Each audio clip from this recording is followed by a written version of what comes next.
Tirupati collector Venkateswara ఆదేశాల మేరకు జిల్లా వైద్య ఆరోగ్య శాఖ అధికారి శ్రీహరి జిల్లాలోని ప్రైవేట్ ల్యాబ్స్ లో ఆకస్మిక తనిఖీలు నిర్వహించారు. రిజిస్ట్రేషన్ లేకుండా నిర్వహిస్తున్న ల్యాబ్స్ ను సీజ్ చేశారు. లైసెన్స్ లేకుండా సరైన సర్టిఫికెట్స్ లేకుండా ఉన్న ల్యాబ్స్ ను నిర్వహిస్తూ ప్రజలకు తప్పుడు రిపోర్ట్ ఇస్తూ మోసం చేస్తున్నారని అధికారులు గుర్తించారు. ఇక ప్రతి ఒక్కరూ ల్యాబ్స్ ను ఖచ్చితంగా రిజిస్ట్రేషన్ చేసుకోవాలని, లేకపోతే కఠిన చర్యలు తీసుకుంటామని జిల్లా వైద్య ఆరోగ్య శాఖ అధికారి హెచ్చరించారు.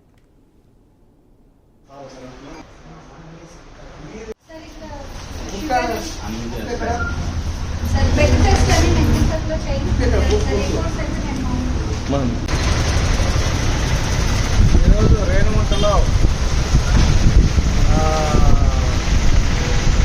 ఒక ల్యాబ్ అనేది బుక్ చేయడం జరిగింది. ఈ వాణి ల్యాబొరేటరీస్ గౌరవ కలెక్టర్ గారి ఆదేశాల మేరకు జిల్లా అంతా కూడా ఎవరైతే అనాథరైజ్గా ల్యాబ్స్ పెట్టుకొని రక్త పరీక్షలు చేస్తున్నారో వాళ్ళందరికీ కూడా ఖచ్చితంగా చెప్పడం జరిగింది. డిఎంఎన్హెచ్ఓ రిజిస్ట్రేషన్, అదేవిధంగా వాళ్ళ యొక్క పారామెడికల్ రిజిస్ట్రేషన్ ఉండాలి.